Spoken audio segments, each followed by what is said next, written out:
klasē mācīja ne tikai fiziku un astronomiju, bet viņa bija arī mūsu klases audzinātāja. Un tas nozīmē, ka mūsu dzīves latiņu viņa cēla vairākās jomās. Jaungada priekšnesumiem mūsu klasē tika iestudēti Raiņa Uguns un nakts, Aspazijas zaudēto tiesību lugu fragmenti. Skolotāja bija tā, kas mūsu klasi aizveda uz Latvijas Nacionālā teātra 3 stundu garo izrādi Mērnieku laiki. Pieļauju, ka mēs visi toreiz pirmo reizi bijām Latvijas Nacionālajā teātrī. Mums bija brīnišķīga ekskursija kopā ar skolotājas kolēģi, fizikas skolotāju no Kokneses, kur mēs izstaigājām Andreja Upīša Zaļās zemes notikumu vietas. Un šķiet pat tādā sīkumā, kā nosaukt klases lotosa vienību, kur mums likās, ka mēs varētu būt dēkaini, skolotāja teica: esiet Sīrijus, esiet spožākā zvaigzne. Un arī pēc tam, satiekot skolotāju, runājot ar viņu, klausoties, ko viņa ir izlasījusi, ko viņa lasa, viņa turpināja celt mūsu dzīves latiņu uz augšu. Paldies viņai par to! Es esmu satraukta.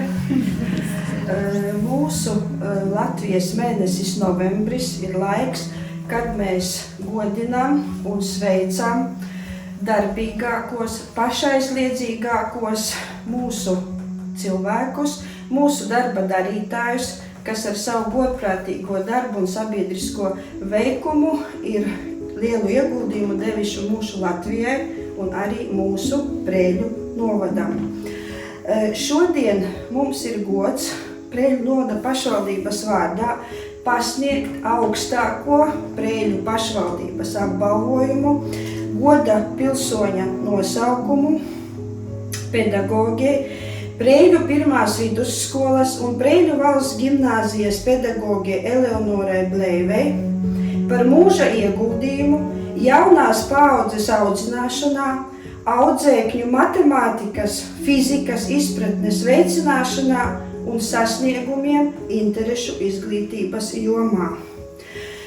Skolotāja ir Dieva dots talants, un man liekas, ka skolotāji jūsu panākuma atslēga ir lielā mīlestība pret darbu, pret pedagogiju un pret bērniem.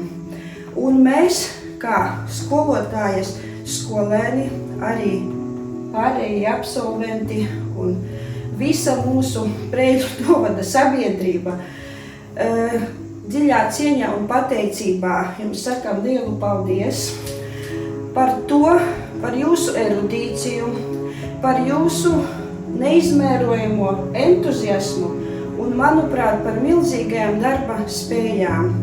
Jūs bijāt stingra un godīga skolotāja. Paldies jums par to. Jūs esat mūsu Preiļu novada 15. goda pilsonis. Sveicam jūs ar šī augstā apbalvojuma saņemšanu. Skaļ aplausi!